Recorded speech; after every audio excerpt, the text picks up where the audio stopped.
Welcome to the Minnesota Permit to Carry course brought to you by Grizzly Creek Gunnery. I'm your instructor, Steve McCormick. Today, we're taking a down-to-earth practical look at what it means to carry responsibly in the state of Minnesota, whether you're brand new to firearms or you've been around them your whole life. This class is designed to give you the knowledge, confidence, and mindset you need to carry safely and lawfully. Throughout our time together, we'll break down Minnesota's carry laws, explore real-world scenarios, discuss some best practices, and make sure you understand both the responsibilities and the realities that come with carrying a firearm.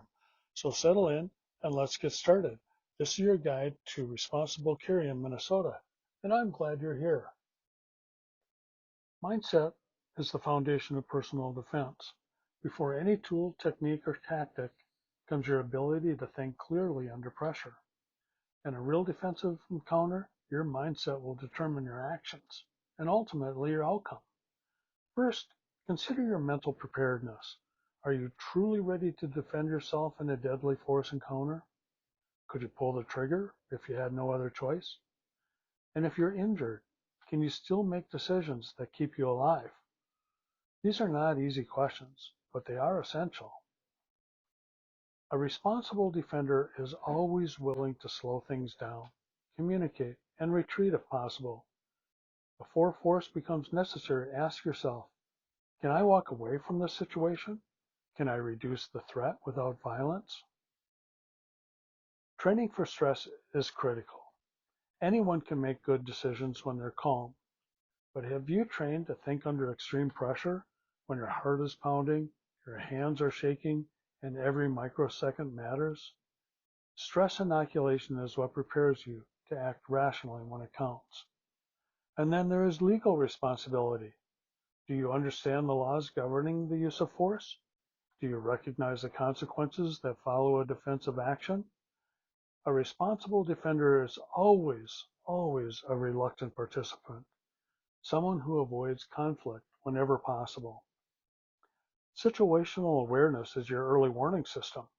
Keep your head up and your phone down. Continuously scan around you, check their behaviors, look at your available exits, look for anything that doesn't fit, anything that triggers your intuition. Ask yourself, what could go wrong here? How could I remove myself from danger before it escalates? Good defenders avoid bad situations long before it becomes an option. Preparedness is proactive. Train before you need it, not after. Carry legal defensive tools like pepper spray, a personal alarm, a charged cell phone, a cane even, or a firearm where it's lawful. Preparedness gives you options. Know your own limits, physical, emotional, and legal. Understand what you can do, what you should do, and what you must never do. Situations change frequently. You must be able to adjust your plan the moment circumstances shift. Adaptability keeps you alive. And commit to improvement. Build better habits. Train qualified, experienced instructors. Your skill and mindset will grow over time.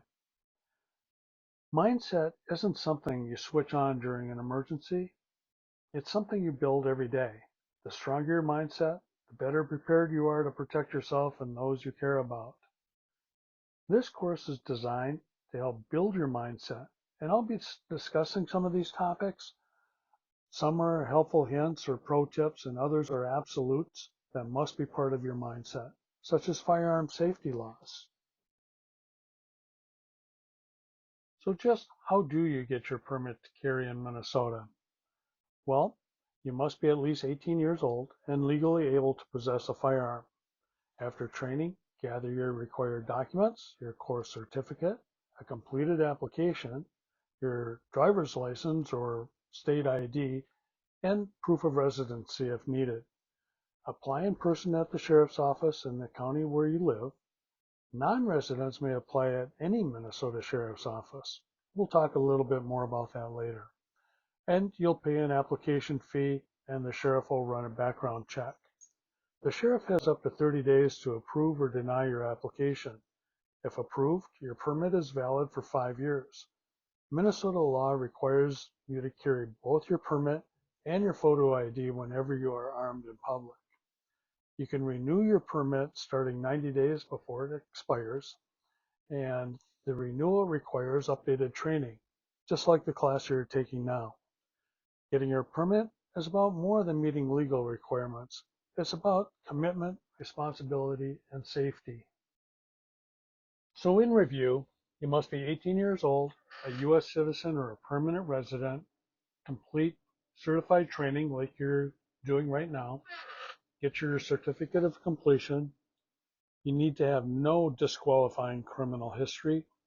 And if you would like to look, you'll need to meet the Minnesota Statute 624.714 sub 2. And we'll be talking about that a little later too. It's not as hard as it looks. As a matter of fact, it's pretty dang easy. Just a quick overview of firearm laws. So firearm laws in the United States exist at multiple levels, and it's important to understand how they interact. At the highest level, of course, are the federal laws, and these apply nationwide, no matter what state you live in. The federal law includes, say, the Second Amendment, which provides your right to keep and bear arms. It also includes major legislation like the National Firearms Act of 1934, which regulates items such as machine guns, suppressors, short-barreled rifles, and short-barreled shotguns and such.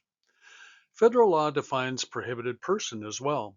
These are individuals who cannot legally possess firearms, and it establishes the process for FFL background checks, which are required for most firearm purchases from licensed dealers.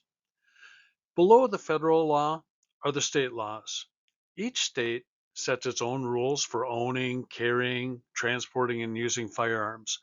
State laws may include magazine capacity limits, assault weapon bans, maybe training requirements, carry permits, storage laws, and more. So what is legal in one state may be restricted or illegal in another. Finally, some areas have additional restrictions at the city or county level. Local governments may create rules regarding discharge of firearms, carry restrictions in certain locations, zoning, local permitting, and so on. So understanding the firearm laws means knowing the rules at all three levels, federal, state, and local, because they all work together to define what is legal where you live and where you travel. Across the United States, each state follows its own policy for issuing firearm carry permits. Now, understanding these policies, that'll help you know what's required when you're traveling or applying for your own permit. First is constitutional carry. That allows individuals to carry a firearm without a permit from that state. That is, as long as the person meets certain requirements such as age and not a prohibited person. As of right now, 29 states follow this model, and sometimes it's called permitless carry. But even in these states, there may still be rules on where you can carry or how Minnesota permits apply when you travel. Next are shall issue. And in shall issue states, authorities must grant a firearm permit as long as the applicant meets all the legal requirements. If you pass a background check, complete the training, and meet the qualifications, the state is required to issue your permit. May issue is rather rare these days. In these states, even if an applicant meets all legal criteria, issuing authorities still have the discretion to approve or deny the permit. Historically, this allowed states to require a good cause or a special need before granting a permit. So there's been a big impact by the Supreme Court's Bruin decision. The court ruled that states must operate as shall issue states, meaning permits must be issued when applicants meet the criteria. But despite some of this, some of the states like California and New York, they're trying to maintain elements of discretion through new restrictions, making them essentially may issue in practice for certain residents. Minnesota's approach is shall issue. If you meet their state requirements, training, background check, eligibility, the sheriff is required to issue your permit. There is no discretionary component in Minnesota's system. So understanding these different approaches will help you navigate firearm laws responsibly, especially when traveling. Minnesota State Statute 624.714 is the statute that governs permits to carry a handgun in public. Let's take a look at some of the key points. If your address or name changes, or if your card was lost or destroyed, you must notify the sheriff's office that issued your permit within 30 days of that change, loss, or destruction of the permit card. Now, in Minnesota, they do not require that you get a new card, but we strongly advise that you do, and I believe the cost is $10. And the reason is this: if you go to buy a firearm from a retailer, they'll check your permit to purchase or your permit to carry and match that information with what is on your driver's license, state ID, and so on. If there's no match, there's no sale. Providing false information when applying for a permit to carry, knowing or having reason to know that it's false, is a gross misdemeanor. Now, you must have your permit and a driver's license, state ID, or other government-issued photo ID in your possession at all times when carrying a pistol in a public place. Your permit to carry is valid for 5 years, and you may not renew the permit until it's within 90 days of expiration. Now, a valid permit is recognized throughout Minnesota under the state's preemption laws.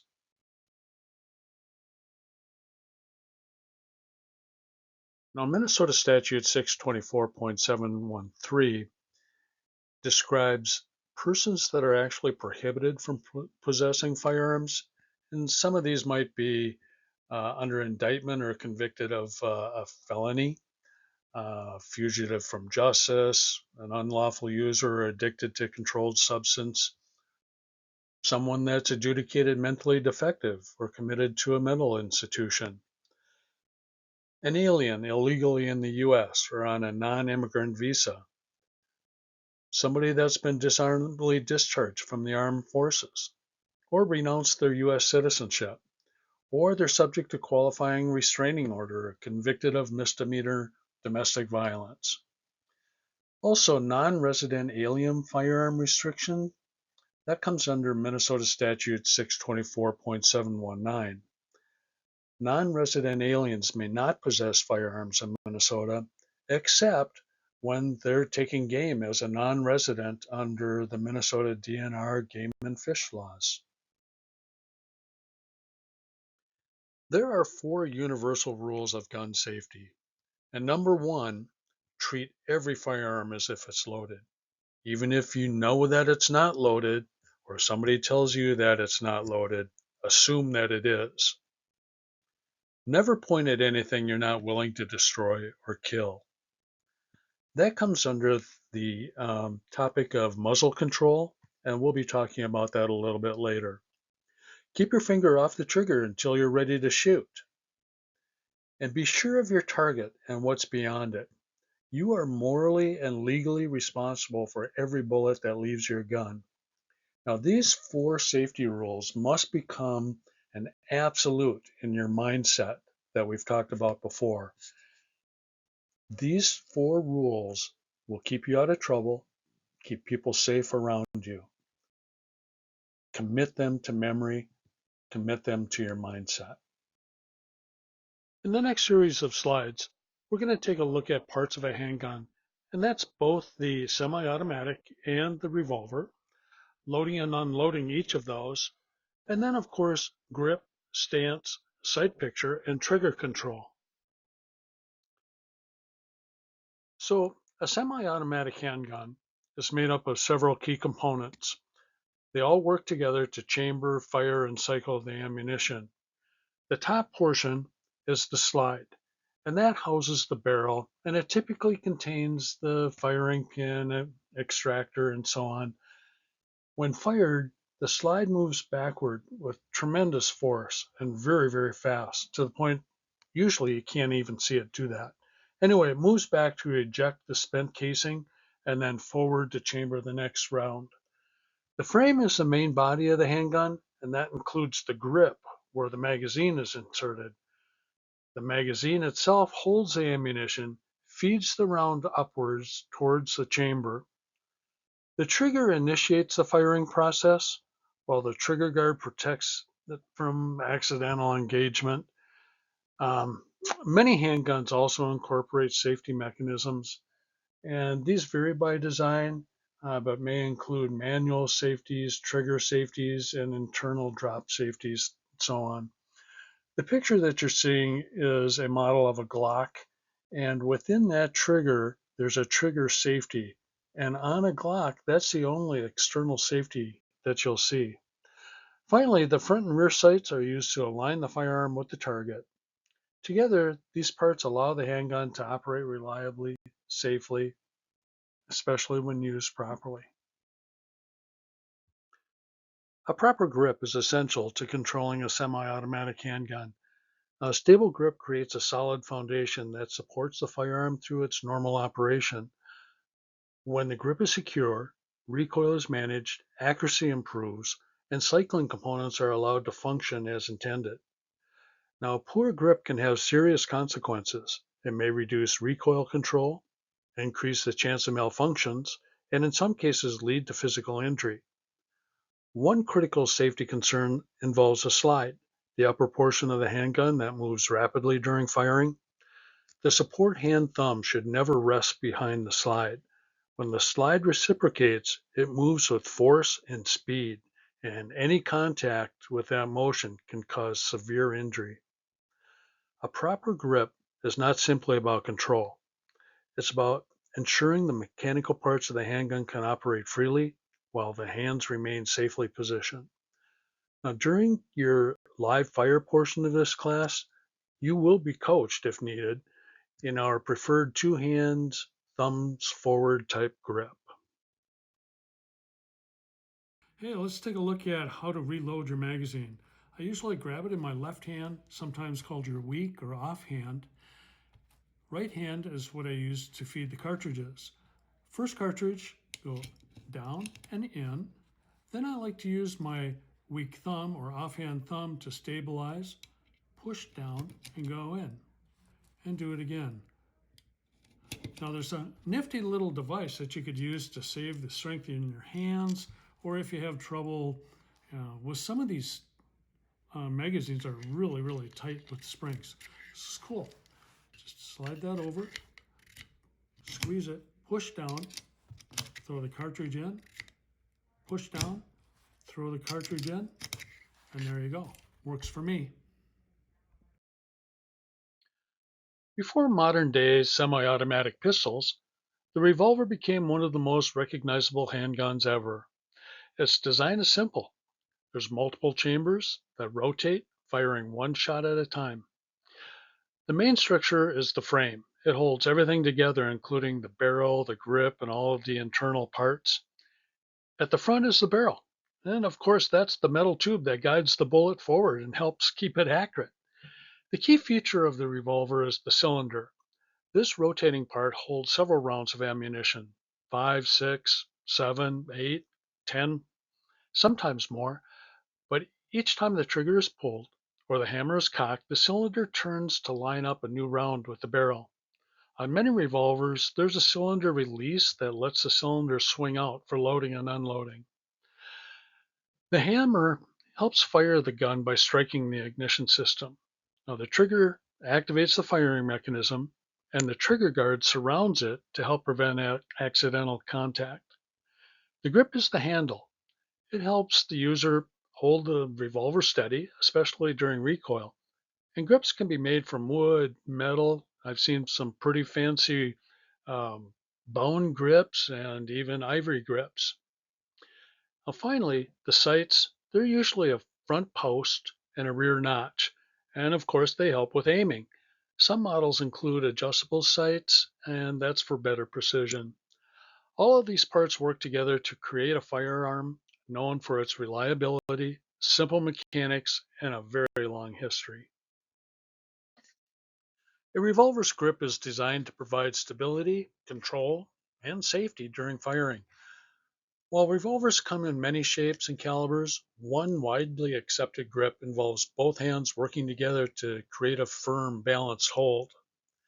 Variations do exist, especially in how the thumbs rest, but one principle remains consistent. The support hand thumb should not drape over the strong hand thumb directly behind the hammer. On many revolvers, the hammer moves with force, and a thumb position behind it may interfere with the mechanism or risk impact as the gun cycles. It could cause a pinch and maybe a flinch, which isn't good. Revolvers also have a unique safety concern not found on most semi-automatic pistols. Between the cylinder and the barrel lies a small space known as the cylinder gap. When a round is fired, hot burning gases escape laterally through this gap. Any part of the hand or fingers placed forward of the cylinder is vulnerable to intense heat, debris, and possibly severe injury. A proper grip does more than steady the firearm. It keeps the hands positioned away from the moving parts and high pressure gas release, ensuring stability while reducing the chance of injury. Understanding these mechanical factors helps reinforce why revolver grips differ from other handgun platforms and why thoughtful hand placement is essential for safe control. Okay, so it's about time now to reload your revolver. I pick it up in my right hand, especially with this gun. I push the cylinder release button forward, give a little push on the backside. If you have spent cartridges, now all you do is push the ejection rod and they'll all fall out. So at that point, you now have an empty chambers and you place a round in each chamber. Simple. You get the point. Now gently close the cylinder and you're ready to go. A stable stance forms the foundation of handgun control. While people naturally adapt to postures that suit their body type and movement style, the underlying principles remain pretty much universal. So think of the posture used by a baseball shortstop or maybe a tennis player preparing to return a serve. It's athletic, it's balanced, and ready to move. Now, the goal is a platform that supports control without locking the body into a rigid position. Balance is the key. Your weight should not be pushed excessively forward, backward, or to either side. Instead, the body should feel centered with force distributed evenly so movement in any direction is possible.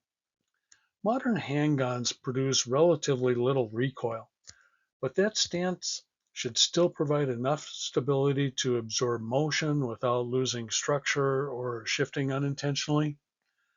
A good foundation enables control while allowing the upper body to work independently. Most importantly, feet placement should support mobility. In dynamic encounters, movement may be required in any direction, and the stance should enable swift changes rather than restricting them.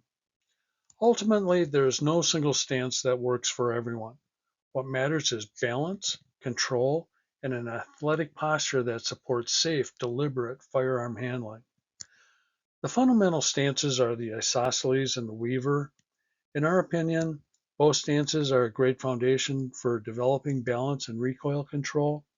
Once comfortable with one of these basics, you'll develop your own version where you can move quickly in any direction while maintaining absolute control over your firearm. Ammunition comes in many configurations. Each is designed with a specific purpose in mind. While cartridges may look similar from the outside, the shape and construction of the bullet dramatically affects how it behaves. Round nose ammunition, also known as FMJ or full metal jacket, is often used for training and recreational shooting, and is valued for its reliability and affordability. Its smooth profile feeds easily in most platforms, and it makes it a common choice for practice. However, because these round-nosed bullets maintain their shape on impact, they can penetrate deeply, even over-penetrate, And in real-world defensive scenarios, excessive penetration may just pose additional risks to unintended targets. Hollow point ammunition is engineered differently. These rounds are designed to expand when they strike soft material. That increases the surface area, reducing the likelihood of passing through the target. This expansion can enhance energy transfer and reduce penetration compared to the round-nosed bullets, making the hollow point ammunition a common choice for personal protection roles. Even so, no projectile is immune from overpenetration, and the results depend on factors such as velocity, materials, and impact conditions. Keep in mind that you are responsible for every bullet that leaves your gun. Selecting ammunition is ultimately a matter of purpose. Practice ammunition supports training, while defensive ammunition is engineered with different performance goals. Local laws and regulations vary around the country, and some jurisdictions restrict certain bullet types like hollow points. Now, understanding these rules and ensuring ammunition aligns with the lawful and responsible use, it's an essential part of informed decision making. Now, just a note here, hollow point ammunition is perfectly legal in Minnesota, but that's not the case around the country. So be sure to check local laws wherever you're carrying. Now, each bullet type serves a role. Knowing the differences help match equipment to context, promoting safety, control, and responsible handling. How to unload and make safe. The exact method varies by the firearm, so you should take a look at your owner's manual. However, the general procedure is like this. Point the firearm in a safe direction. Keep your finger off the trigger. Remove the magazine or other ammunition source, like opening the gate on the revolver and ejecting all cartridges. Then you open the action. Pull back the slide or the bolt to eject any cartridge in that chamber. Visually and physically inspect the chamber and the magazine well to confirm that they are completely clear of all ammunition. Lock the action open if possible to keep it in a safe condition for storage or inspection by others.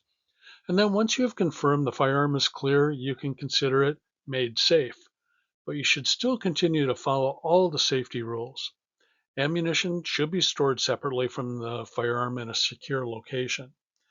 Now, we will be going over this on your live fire portion of the class, and that's how you'll round up your session. Handguns are mechanical devices, and like all machinery, they can fail to function sometimes. These issues take several forms, and each with a unique characteristic and potential causes. Let's take a look at some of the terms that describe the common malfunctions. Then, once we go through the terms, we'll go through some remedies for each of these. Failure to fire, also known as a misfire, that's when the trigger is pulled but the primer or powder in the cartridge doesn't ignite and it results in a click instead of a bang. That's probably the most common malfunction that you'll come across. Something similar is called a hang fire, and that's a delayed ignition of the propellant after the trigger pull. There's many reasons for that, but the remedy is going to be closely the same as failure to fire. Now, failure to feed, also called a misfeed or a tip up, the firearm fails to move around from the magazine into the chamber correctly. Maybe the bullet's nose got hung up against the barrel hood or something like that. That's often caused by a worn magazine or maybe an out of place magazine. Failure to extract, that's when the handgun fires but the spent cartridge case is not pulled from the chamber by the extractor claw, and this often leads to the double feed, which we'll talk about in a second. Failure to eject, also called a stovepipe or a smokestack, that's the spent casing is extracted from the chamber, but it gets trapped vertically in the ejection port, and it often looks like a stovepipe, hence its name. Then there's the double feed, which we mentioned just moments ago. That's where two rounds attempt to feed into the chamber simultaneously, jamming the action, and this is a more severe malfunction. Then, of course, there's a squib load, also called incomplete discharge or a pop fire. The cartridge fires with insufficient force and the projectile gets lodged in the barrel. Then firing another round into that obstructed barrel can cause a catastrophic failure, and that can lead to severe injury. Quite frankly, squib loads are extremely rare. Out of the hundreds of thousands of rounds that I've fired of factory manufactured ammunition, I've never had that happen to me. I've only had one squib load ever, and that was from hand loaded ammunition from a friend of mine. So, though they can happen, and it's serious when it does, um, you need to learn to just put the gun down. Don't try to fire it afterwards. Okay? Now, in a defensive situation, you'll not have time to closely inspect the cause of all the malfunctions. In all malfunctions other than the double feed, which takes the most time to clear, the squib load, which rarely happens, you probably wouldn't detect it even in a defensive encounter. But all of these are solved in a similar manner except for those two. The accepted method to resolve the malfunctions is to slap the bottom of the magazine to ensure it's locked in and then rack the slide.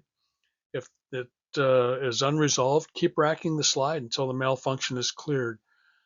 If you experience that hang fire, if you're in a range and not in a defensive encounter, you would maybe wait a few seconds before racking the slide just to make sure that it doesn't fire. But no worries about that.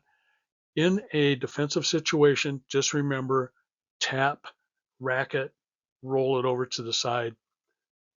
Now, the double feed requires the slide to be locked back in place, then remove the magazine. Usually, the double fed round will fall out of the mag well. Then you rack the slide again to clear the round in the chamber, and then if you have a spare magazine, insert it into the mag well and rack the slide. If there's no spare mag, then use the previously used one, but take note that it may be damaged, and that's what caused the double feed in the first place. And quite quickly, again, the squib load, potentially the most dangerous. You pull the trigger and you hear a poof instead of a bang. Then do not try to fire it again. Set it down and wait a few seconds. If unfamiliar with that squib load, ask the RSO for assistance.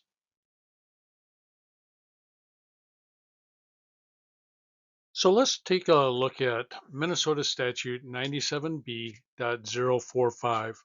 That's regarding transporting firearms in a motor vehicle.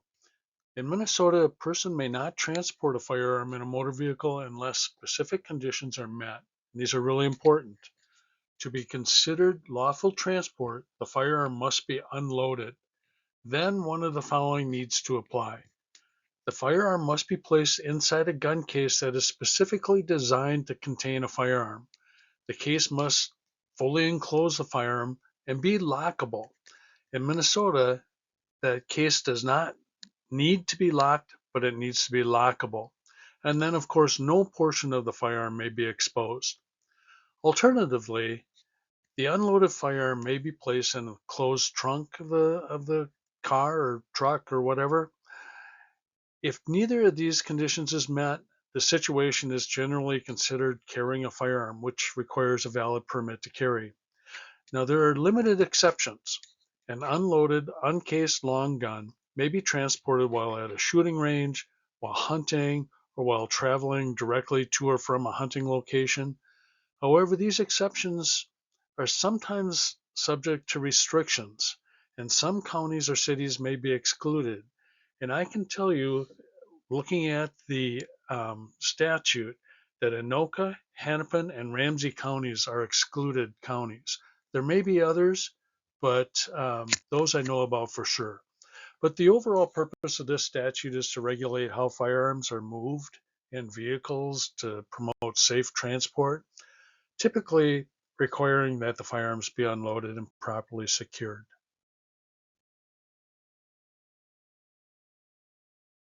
Reciprocity refers to an agreement between states that allows a concealed carry permit issued in one state to be legally recognized in another.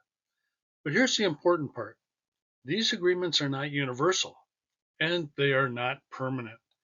Each state has the authority to decide which permits it will honor, and those decisions can change at any time.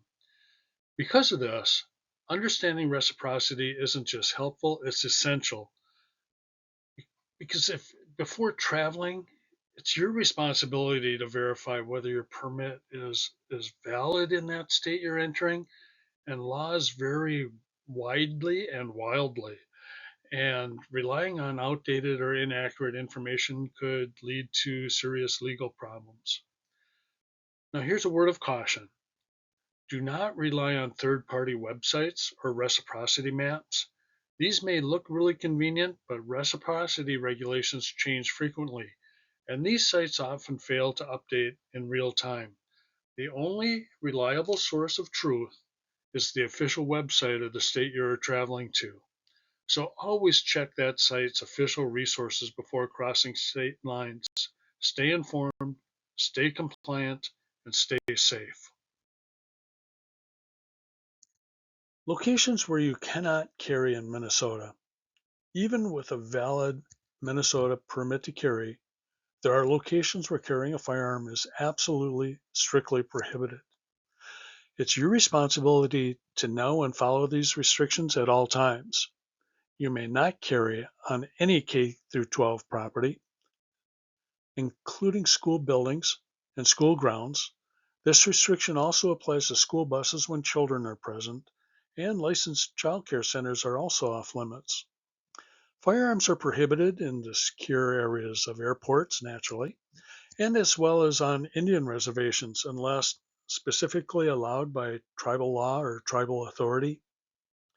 State and county courtrooms and many government buildings do not allow firearms. This includes federal buildings such as the federal courthouses, post offices, including their grounds like parking lots, and within national parks. Even though you are allowed to carry in national parks with a permit, you are not allowed to go into any of the national park buildings. You are also not permitted to carry inside state prisons or state hospitals. Now, in locations where those signs are posted prohibiting firearms, Minnesota law states that those signs themselves do not carry the force of law. However, if you are asked to leave, you must do so immediately, or you could face a trespassing citation. And I believe the first trespassing citation is $25. Now, a lot of people don't know this, but the Minnesota Zoo is another restricted location. And that's alongside with designated state game refuges. And then there are certain wildlife management areas that also prohibit carrying, such as Bayport, Hastings, and Raquette wildlife management areas. Places of employment may restrict employees carrying or being in possession of firearms. Though it may not be illegal to do so, you could face some serious issues with your employment status, if you catch my drift. Landlords may not restrict carry or possession of firearms by tenants or guests, but be aware of these restrictions and always verify when in doubt. Knowing where you can and cannot carry is essential to staying compliant and a responsible permit holder. On the slide, you'll notice that I included the Minnesota state statutes that cover these areas, and I strongly suggest that you review those. When carrying a handgun, always use a proper holster. A holster is designed to securely hold the firearm in place and protect the trigger from accidental contact. Carrying without a holster increases the risk of unintended movements and drops or accidental discharge. A quality holster keeps the firearm stable, properly positioned, and ready if needed. Choose a holster that fits your specific firearm model and supports safe, responsible carry. Let's talk about Minnesota's safe gun storage law. Safe firearm storage is one of the most important responsibilities of gun ownership. In Minnesota, the law makes this responsibility perfectly clear. Firearms must be secured in a way that prevents unauthorized access, especially access by children. Keep in mind that anybody under 18 is considered a child. Safes, locks, and secure containers provide layers of protection. These tools keep firearms out of the reach of individuals who should not have access. And that reduces the risk of accidents and it promotes responsible storage practices. Preventing unauthorized access isn't just a precaution, it's a duty that protects families and visitors, anyone who may enter the home.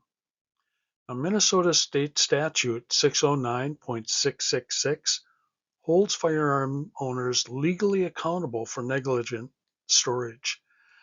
Under this statute, a person is guilty of a gross misdemeanor if they store or leave a loaded firearm in a location where they know or reasonably should know that a child is likely to gain access, unless reasonable steps were taken to secure that firearm. The law reinforces the simple truth. Safe storage is not optional. It is a legal and moral obligation. Now, proper storage also strengthens community safety.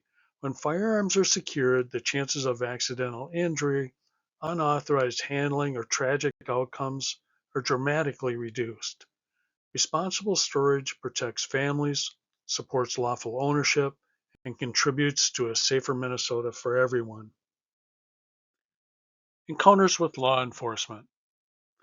During any encounter with law enforcement, calm communication and clear actions help ensure that everyone stays safe. Visibility and cooperation set the tone from the very beginning. First, keep your hands visible. Officers rely heavily on what they can see, and open, empty hands communicate cooperation and reduce uncertainty. In Minnesota, you are required to inform an officer that you are carrying only if the officer asks. Transparency is essential, and answering clearly supports a safe, respectful interaction.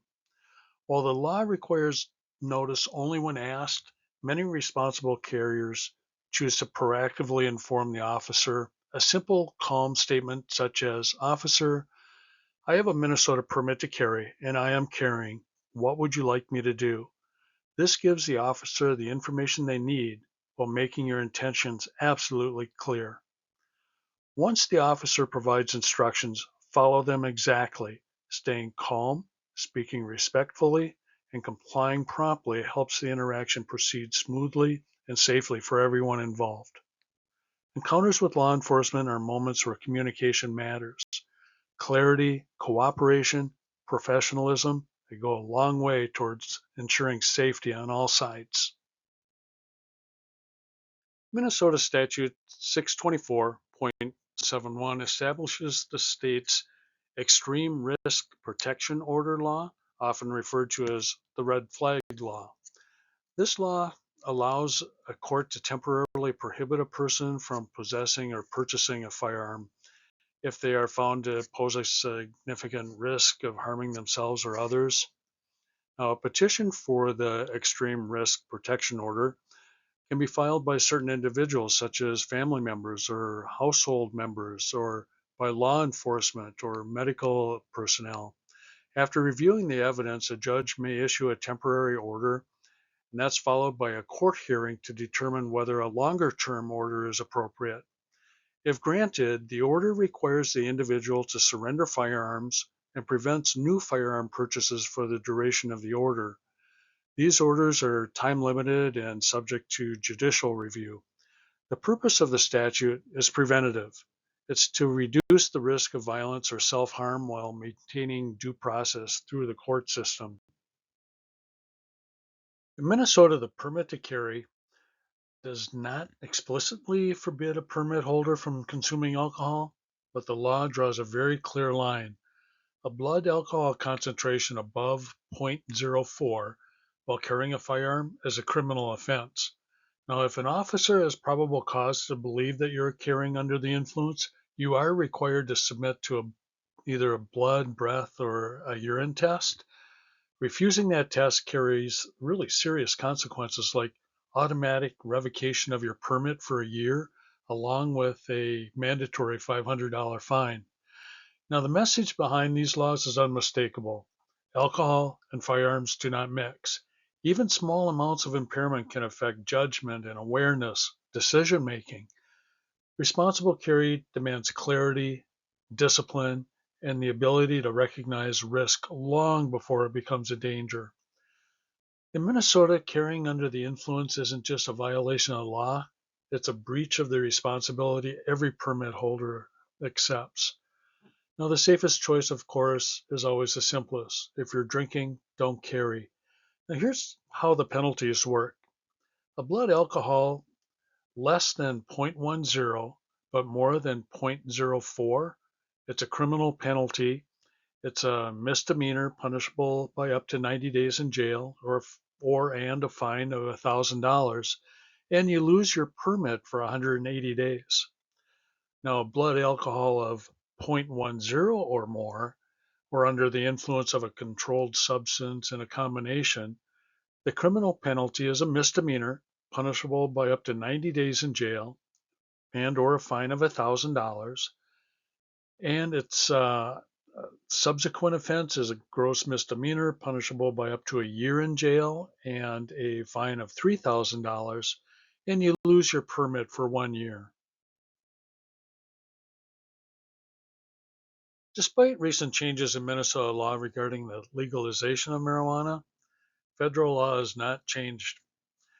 Under federal statutes, a person who is a current user of marijuana is still classified as an unlawful user of a controlled substance, and under that federal definition, certain firearms restrictions do apply. The Federal Gun Control Act of 1968 prohibits any individual who is an unlawful user of or addicted to any controlled substances as defined by the Controlled Substances Act of 1970. You are restricted from shipping, transporting, receiving, or even possessing firearms or ammunition. This means that even though state laws may permit certain forms of marijuana use, federal law continues to impose restrictions on firearm possession for individuals who use these controlled substances. These federal definitions operate totally independently of state statutes, and the federal prohibition remains in effect nationwide. Now, understanding this distinction is essential. The relationship between federal law, state legalization, and firearm ownership creates a legal landscape where compliance depends on awareness of both systems. Federal law governs firearm eligibility, and violations can carry serious consequences. Use of deadly force in Minnesota. Well, in Minnesota, the use of deadly force is governed by strict legal standards. It is never taken lightly, and the law is clear about when such force may be justified. Minnesota Statute 609.065 sets that framework for making those decisions. There's strict legal justification. Deadly force may only be used under very limited circumstances. The law demands that any decision to use such force must meet clearly defined criteria rooted in necessity and reason. There must be an imminent threat and reluctance. A person must be in reasonable fear of imminent great bodily harm or death, and they must be a reluctant participant, someone who did not seek out the confrontation and who wishes to avoid violence whenever possible. Also, you must have no reasonable means of retreat. Deadly force is justified only when there is no safe way to escape the situation.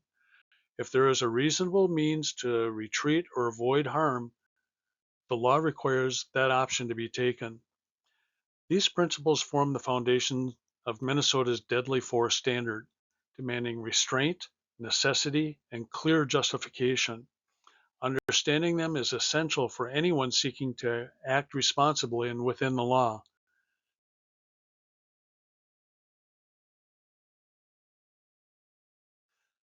Understanding the reasonable person test. Well, in the world of law, one concept appears again and again, an idea that's used to measure behavior, evaluate decisions, and determine accountability, and it's known as the reasonable person test. The definition of the test? Well, the reasonable person test evaluates an individual's actions by comparing them to what an average prudent person would do under certain similar circumstances. Um, it, it asks a simple but powerful question. Would a typical rational member of society the same way? Its role in determining liability? Well, this test is essential in evaluating negligence or liability.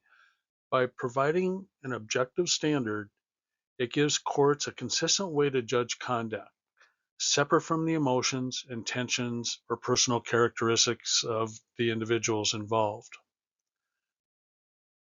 It's meant to promote fairness and objectivity. The reasonable person test helps ensure fairness. It allows behavior to be judged impartially, using a clear benchmark rather than subjective opinion. In doing so, it supports a more balanced and predictable legal system, one where actions are evaluated by a common standard understood by all. So, an example for us would be after a deadly force incident, police will gather evidence and present it to the county attorney. The county attorney will examine the evidence and make a judgment as to whether you acted in a reasonable manner or not. They may ask themselves, after examining all the available evidence, if I were in that same situation, would I have acted the same way? If you meet that reasonable person test, then chances are you may not be prosecuted. If not, you may eventually face a trial by jury whereby each of those jury members will determine if you pass the reasonable person test.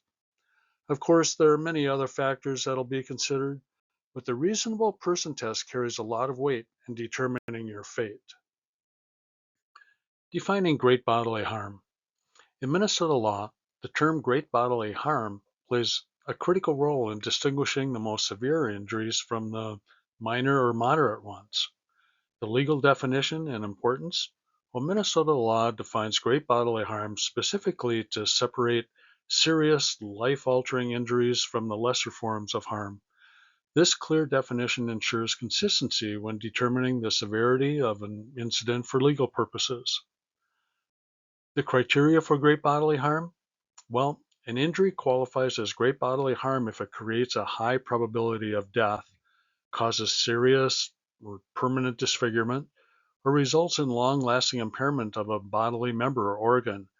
These are the injuries that fundamentally affect a person's life and long-term well-being. The impact on case severity, well, this definition is crucial when evaluating criminal or civil cases. Distinguishing great bodily harm from less severe injuries, that helps determine whether a situation warrants more serious criminal charges or falls under lesser personal injury classifications under Minnesota law. Understanding Minnesota Statute 609.06. That statute outlines when a person is legally justified in using force, not deadly force, but ordinary reasonable force used to prevent harm, detain someone, or to stop a crime in progress.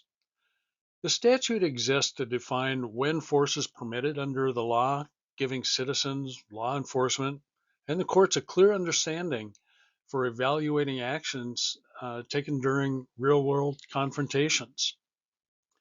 Under 609.06, a person may use reasonable force to resist or prevent an offense against themselves or another, or to stop the commission of a crime, or to assist law enforcement when legally requested. The key word is reasonable. The force used must match the circumstances and not exceed what is necessary. An example might be in a school where a teacher or a principal or a school employee must restrain a child or pupil to prevent bodily harm or death to that child or possibly another. It's also used, say, in an emergency room where a dangerous patient needs to be subdued and restrained, or, say, a metro bus driver that has an unruly passenger, somebody that's a danger to other passengers and maybe even to themselves. The bus driver can forcefully remove that passenger from the bus. Can't use deadly force, but they can use force that is the minimum required to achieve the safety of the passengers. So 609.06 is not a deadly force statute. It does not authorize the use of deadly force. Deadly force falls under a separate statute, 609.065, and it has much stricter requirements, and we'll be talking about that here shortly. Statute 609.06 applies only to non-deadly proportionate force. And why it matters? Well, by defining when reasonable force is allowed, Minnesota law helps protect individuals acting in good faith while ensuring accountability when force is misused. It creates a balanced, clearly defined framework for evaluating actions in moments of conflict. Now, let's take a look at Minnesota Statute 609.065. That statute defines one of the most serious limits in state law, the prohibition on intentionally taking another person's life, except under very specific and narrowly defined circumstances. Under the statute, the intentional killing of another person is not permitted unless the situation falls within the boundaries of justifiable homicide. Minnesota recognizes only two circumstances where lethal force may be justified: self-defense and the defense of another person. The law states that lethal force may only be used when it's necessary to resist or prevent an offense that the actor, which is you, reasonably believes exposes themselves or another person to great bodily harm or death.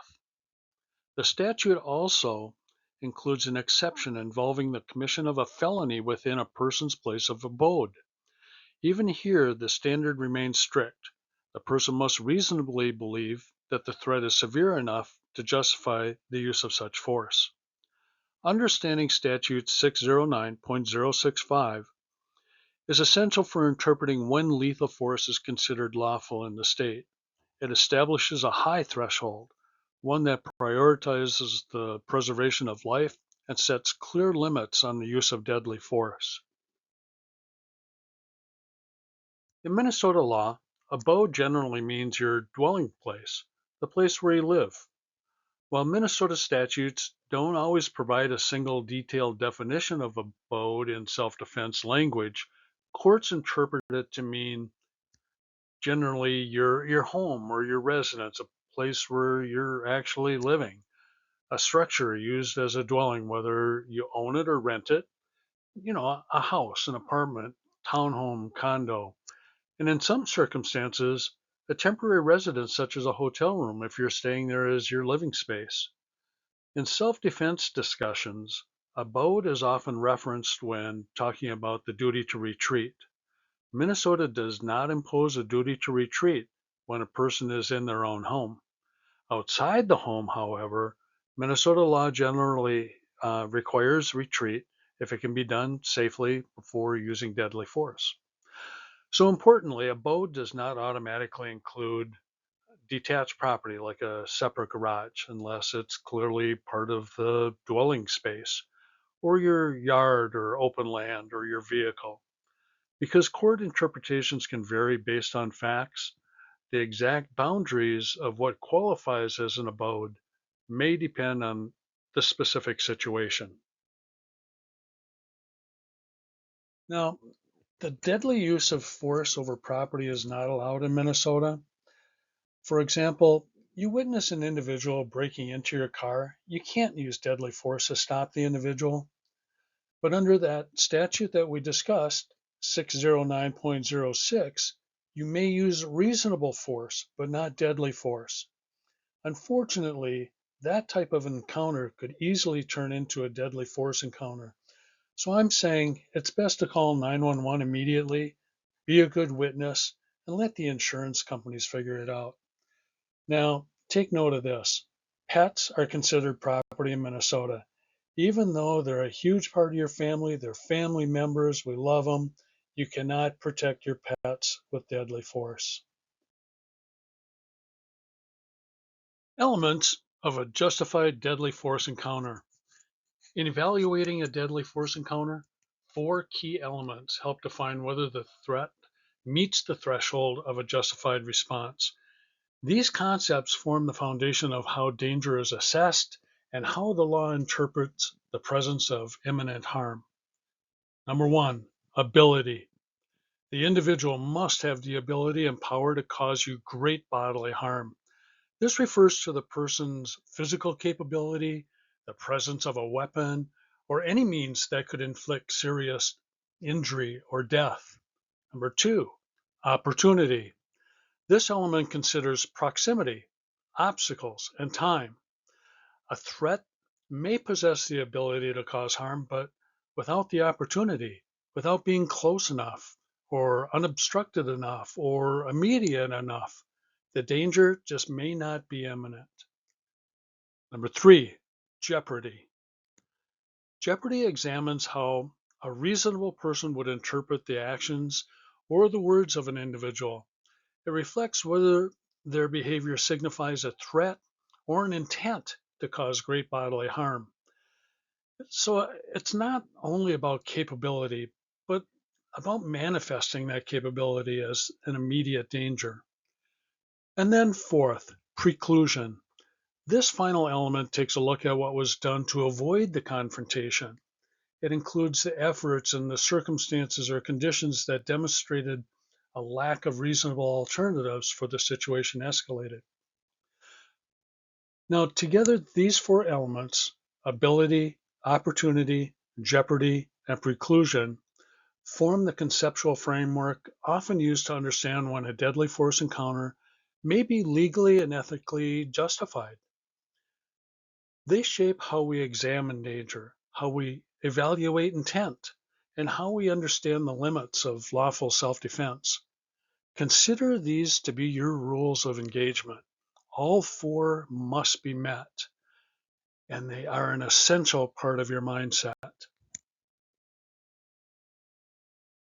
Is this a peaceful protest or the beginning of an unlawful riot?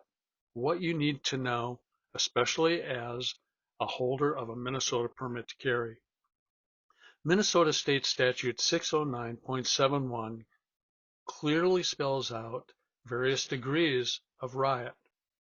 Let's take a look at riot in the third degree.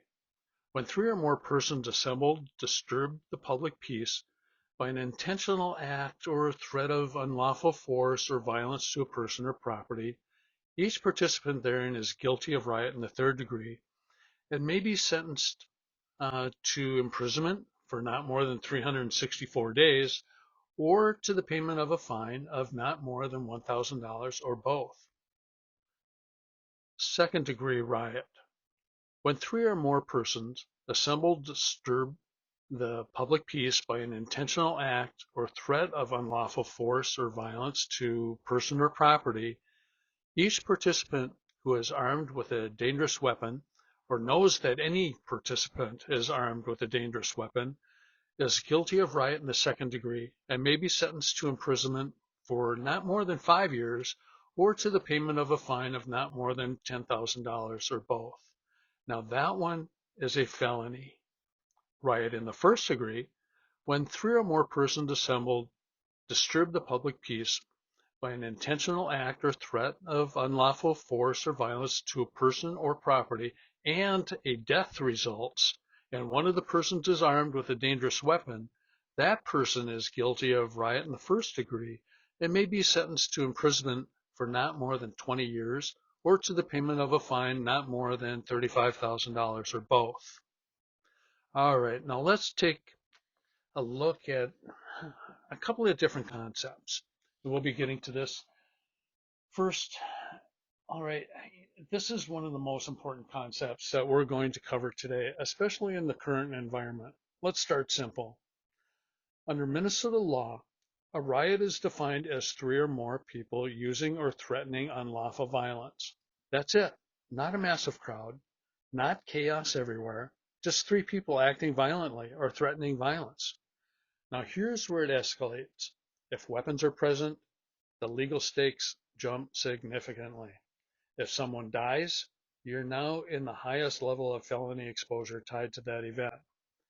But here's what I really want you to understand, and the part that I want you to make a big part of your mindset, and it's the part that gets people in trouble. It's called the transition moment. A protest can be completely lawful when you arrive, and then in a matter of seconds, it can become something very different.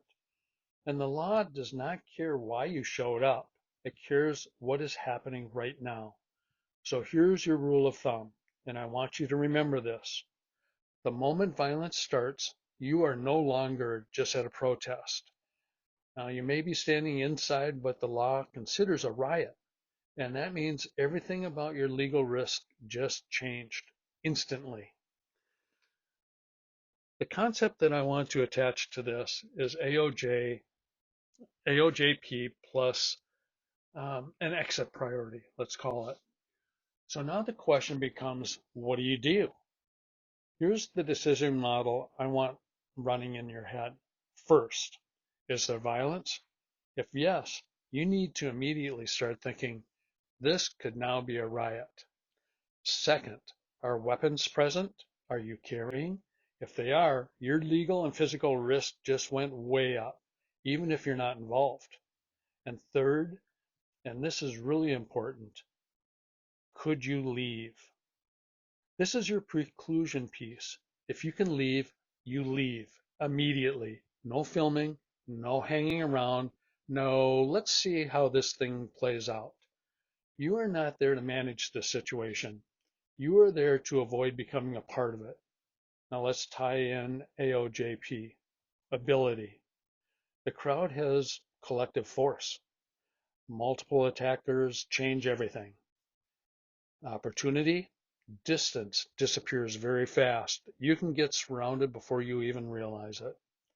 And jeopardy, you're looking for when attention turns to you, when you become the focus. And finally, again, preclusion. Did you try to avoid this? Did you leave when you had a chance? Because that question may matter more than anything else later. So here's your bottom line, and this is what I want you to add to your mindset. If the crowd turns violent, your job is to exit, not engage. The decision alone will solve most of the problems that people get into in these situations. Remember, as I said in the very beginning, mindset is everything.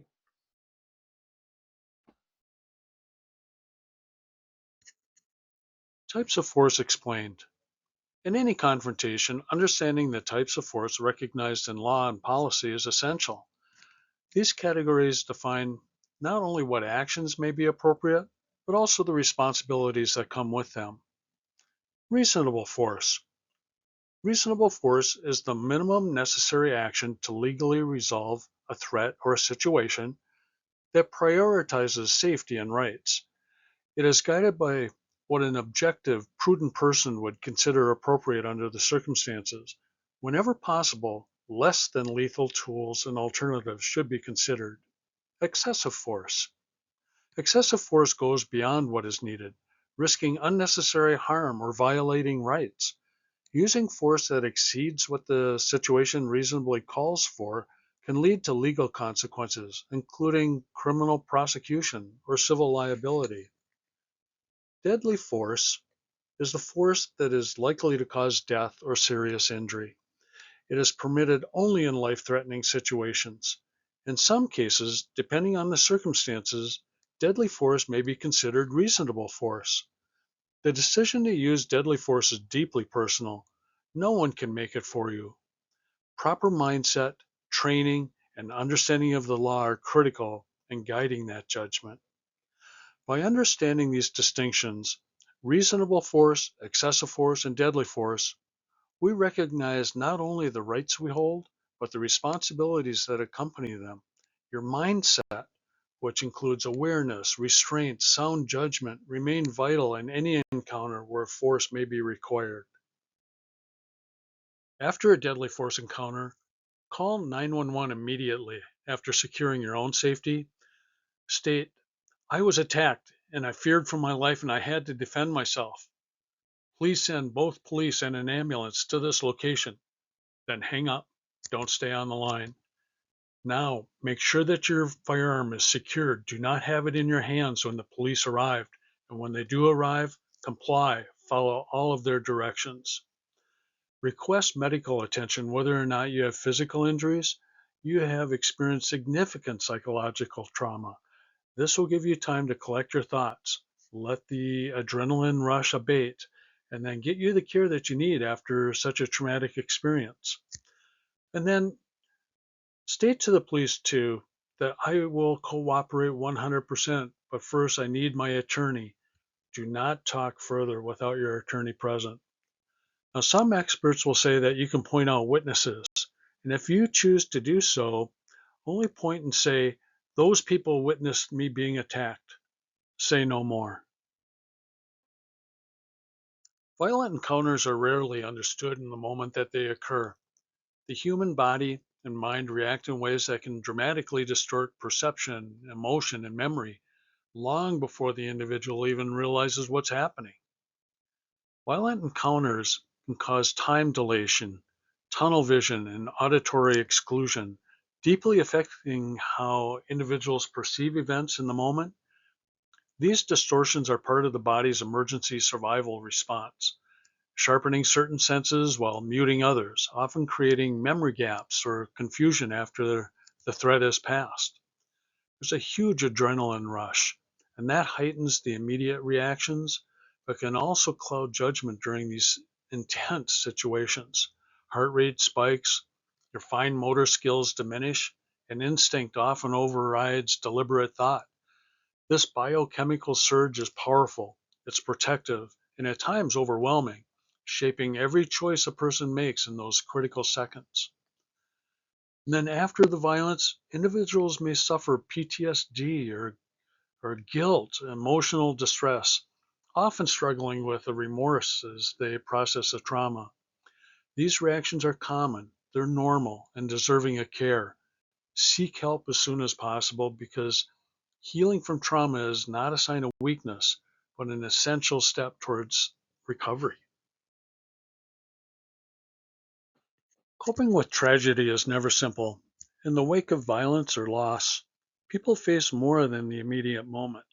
They face the emotional and psychological aftermath that follows. Survivors and witnesses often experience deep emotional trauma after such a tragedy, needing support and counseling for recovery.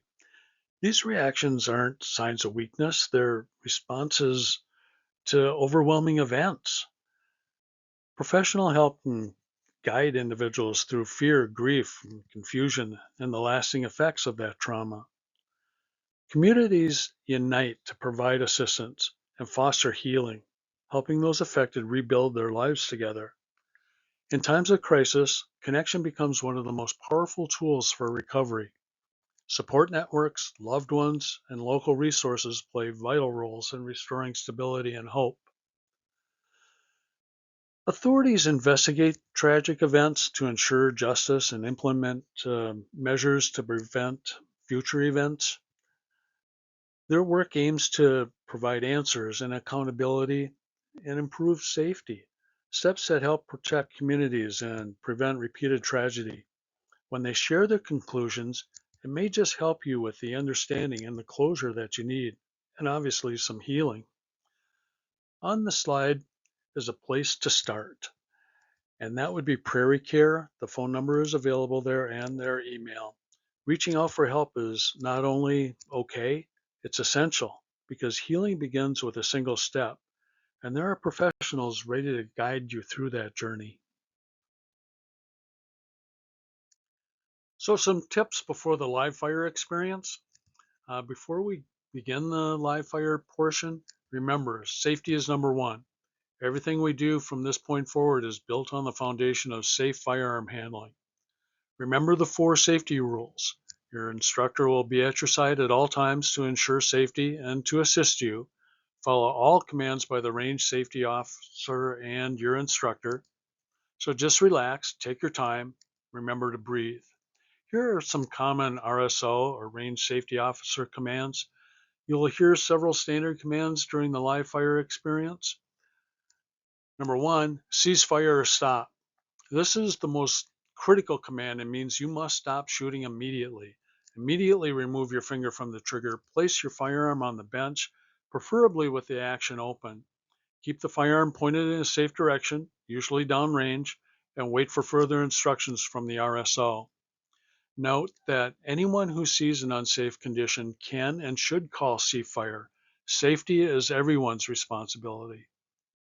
You'll also hear the range is cold or the line is safe.